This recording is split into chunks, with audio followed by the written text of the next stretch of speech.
Shalom, shalom. Uh, Before I start, I'd like to give all praises and all glory, all honor to Yahweh Ba'Shem Yahushai. Um, Coming at you with a video. Hopefully, it's edifying to the sheep who see it, um, and hope it's filling. Try to keep it as short as possible. So, title of this video is going to be "You Have to Keep the Law," and Paul hates you heathens. So let's get into it. So first I'm going to bring out Ecclesiasticus 24 and 23, because the law, the law in itself is is a requirement for salvation, man. The faith and and the keeping of the commandments is is the prerequisite into obtaining the kingdom. Um, Actually, before I pull out Ecclesiasticus, I'm gonna pull out Revelations 14. I think it is. I think it's 14:10, because that sums it up right there. You know what I'm saying? So let's bring out Revelations 14:10. No, it's not 10. I know it's 14 though. Keep the commandment and faith of Christ. Which one was that? Revelation 14:12. 14:12. Salakia. So here's the patience of the saints. Here are they that keep the commandments of God and the faith of Jesus. So right there, it says it sums it up, you know. And there's another one that sums it up. One second. I think it's in Ecclesiastes. Ecclesiastes. Let's see if I can pull that up. Where is it? 12 and 13. Let us hear the conclusion of the whole matter. Fear God and keep his commandments, for this is the whole duty of man. So no one can gainsay this, just like the scriptures say. They can't gainsay, and they can't resist, because they're sliced in their hearts. You know, this of course going out to the 1/3, or the 2/3. You know what I'm saying? This is going out to the 2/3, because they can't gainsay it, against it, but they think that they have righteousness outside of the law, which is just that's the wine of Babylon, man, the king of all lies, the liar from the beginning. You know what I'm saying? So we're gonna get into it. Let's go. Ecclesiasticus 24 and 23. Let's keep this short. um Ecclesiasticus 24 and 23. All these things are all these things are the book of the covenant of the Most High God, even the law which Moses commanded for an heritage unto the congregations of Jacob. So this is our heritage, the law, statutes, and commandments, and us having to regain our heritage. That's of course the keeping of the commandments. Outside of that, there is no outside of that. That's the walls of Zion. That's the I think it says that in Psalms somewhere. But yeah, that's our that's our righteousness, man. That's the law, statutes, and the commandments, the heritage that he gave only to Israel. Specifically, and it says that in the book of Psalms, that he only gave his law to Israel, and his judgments no other nations has known it. You know, so um, so we're gonna go to Jeremiah 17 verse 14, and it says, so this is the book of Jeremiah, chapter 17 verse 4. And thou even thyself shalt discontinue from thine heritage that I gave thee, and I will cause thee to serve thine enemies, in the land which thou knowest not, for ye have kindled a fire in mine anger, which shall burn forever. So, that these are the curses of Deuteronomy right here. And these are the prophecies coming to pass, against the Israelites for not regarding his law, for trotting it underfoot, for you know not hearkening to his law, statutes, and commandments, that he gave, to the children of Israel. So that law is our heritage, and here we're being discontinued from it. So if we're being discontinued from it, that means we're not keeping his laws.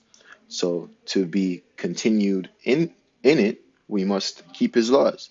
So that church doctrine, it has to be thrown away by the spirit and power of Yahweh Hashem Yahushai. That's what these prophets are doing in the last days and been doing, and showing my gratitude that the Most High has called me to do this work. So that's Jeremiah 17:4. So we're gonna open up the book of Hosea, chapter 5,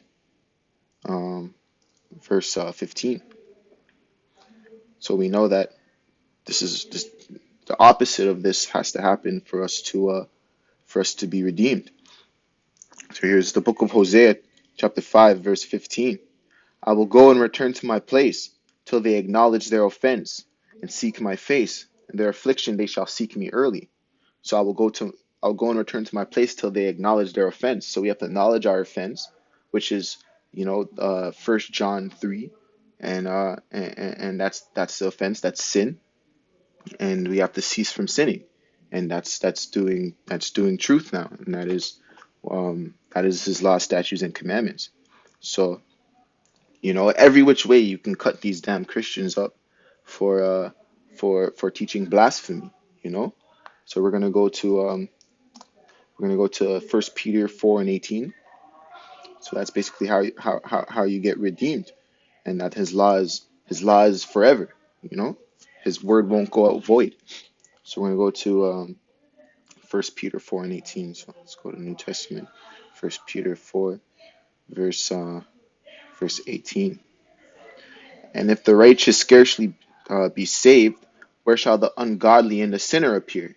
So the righteous, which is his righteous branch Jacob. How is Jacob righteous? First, because he was chosen, and he was given the law to keep throughout his generations. So that's our righteousness. That's the law. And how have we been discontinued from it? It's been taken away from us, and it's been outlawed. Woe to those who declare unrighteous decrees against the Most High's people, man. So where shall the ungodly and the sinner appear? This is the New Testament, man. This is your bread and butter, right, Christians? You're gonna lay hold onto this. What is sin? The sin is transgression of the law, man. You know, I mean, you have to hearken unto it. Just like the things of old. Let's bring that up, man. I keep quoting it. Let's bring it up. What did it say? Whosoever committeth sin transgresses also the law, for the sin is transgression of the law. But I wanted the same word that you got from old. Which one is that? I think it might be 2. Go to 2, boss. See, he that saith he abideth in him art himself also to let me start again. This is the book of 1 John, chapter 2, verse 6. He that saith he abideth in him art himself also so to walk, even as he walked. So who walked? This is how Christ walked, according to the commandment. Brethren, I write no commandment unto you. So he walked according to the commandment. We must walk according to the commandment. But an old commandment, which he writes no new thing, but an old commandment which he had from the beginning. The old commandment is the word which ye have heard from the beginning. So there it is. And this is what we must walk in. He that saith, I know him, and keepeth not his commandments, is a liar. Verse 4. And the truth is not in him. So boom. So these Christians, man, it's so easy. They're just a plaything, man. They're just a mouse in a cage, man. just getting tore to pieces. Again, a new commandment I write unto you, which thing is true in him and in you, because the darkness is past and the true light now shineth. So there we go. He that saith, we'll just finish it off at 9. He that saith he is in the light and hateth his brother is in darkness even until now. So, that's the greatest commandment, which is keeping all the commandments to honor your neighbor and love God, which keeping all the commandments will fulfill. You see what I'm saying? So we're gonna go to let's see, First Peter. I just got that. So we're gonna go to Isaiah 56:1. So we can go precept upon precept, line upon line, man. Hosea 5 and no, I already got that one. Yeah, Isaiah 56.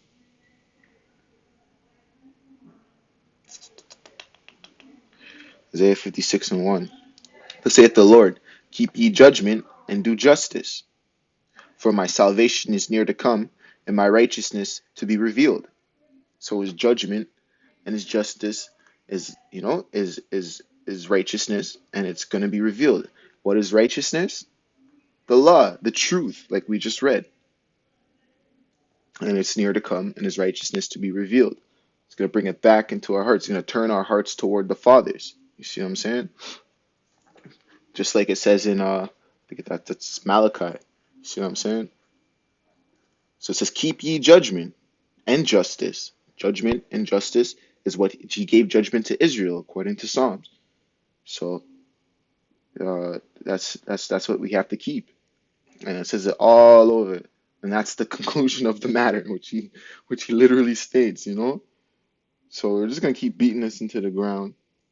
We're gonna go over to Proverbs 11 and 21, because his law is righteousness, man.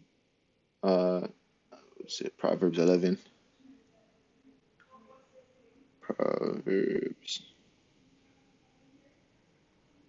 Proverbs 11, verse 21.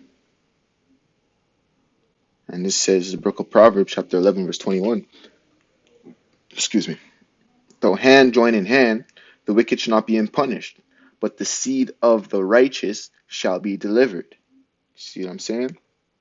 That seed that is righteous, because his commandment is holy and just and good, and his commandment is the righteousness, that seed will be delivered. What seed is that? Jacob, man. Get out of here. That's what makes us a peculiar people. See what I'm saying? That that's what makes us special, because he gave his commandment to us, his promises to us, everything to us, man. Uh, so we're gonna go to the book of we're gonna go to the book of Psalms, chapter 119, 119. So yeah, man.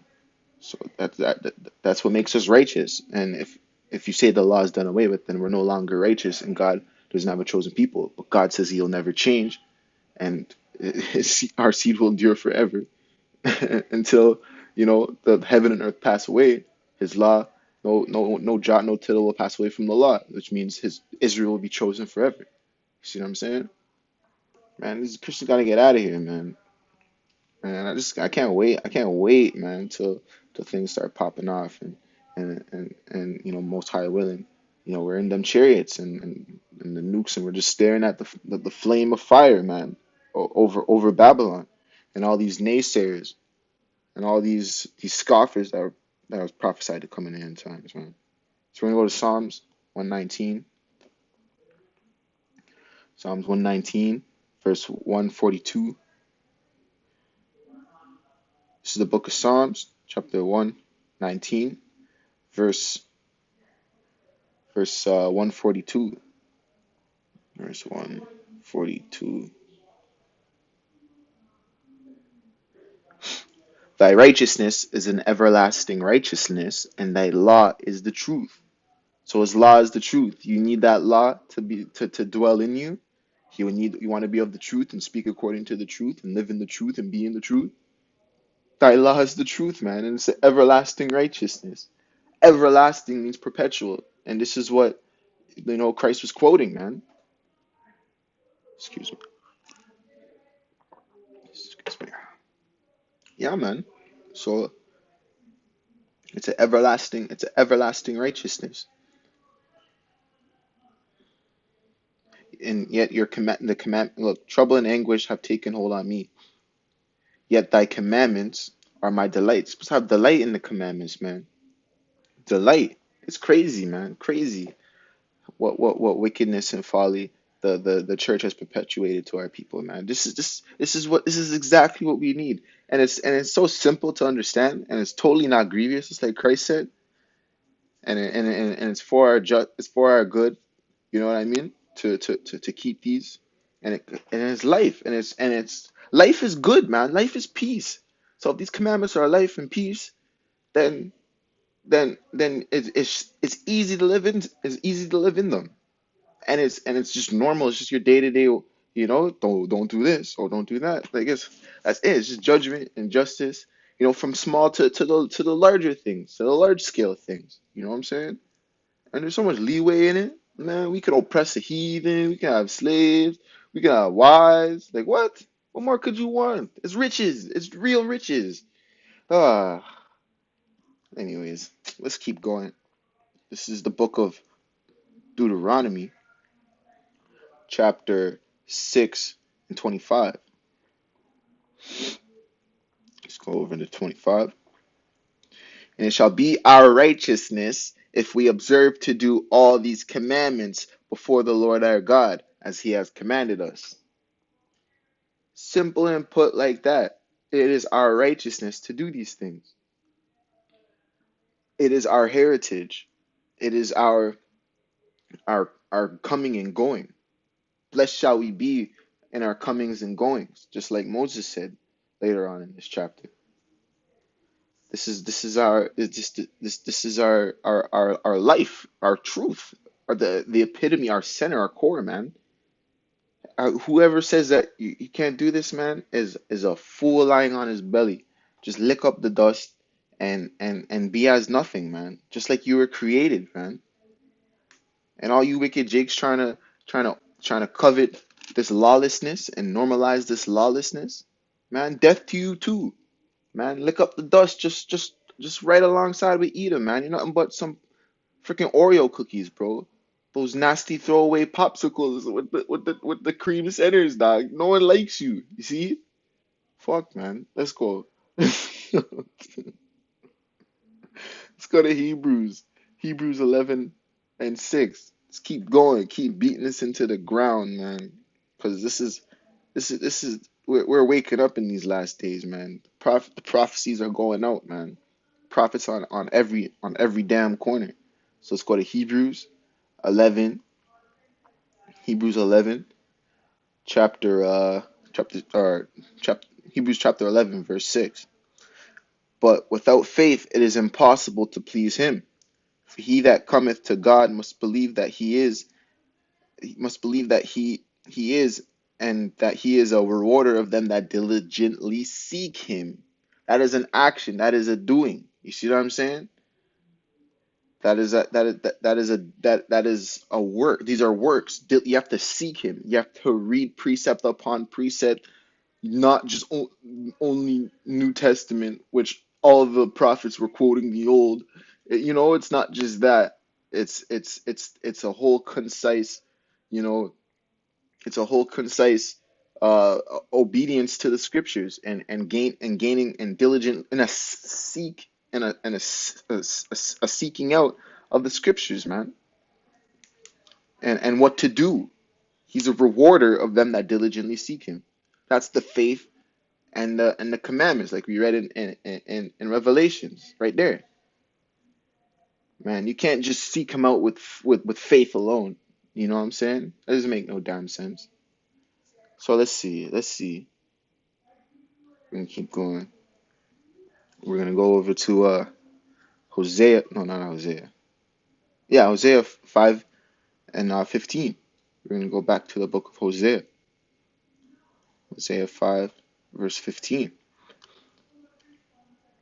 And so I will go and return to my place till they acknowledge their offense So you have to acknowledge that this is a future prophecy, of course, and seek my face. And in their affliction they shall seek me early. So we're gonna that's most likely that's Jacob's trouble, and then we'll be seeking out, how to be saved.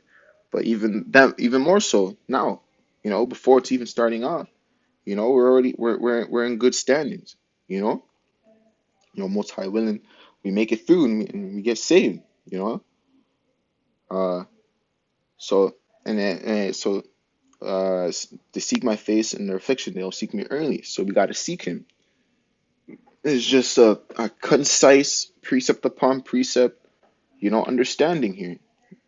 And it's not some deep dark secret, man.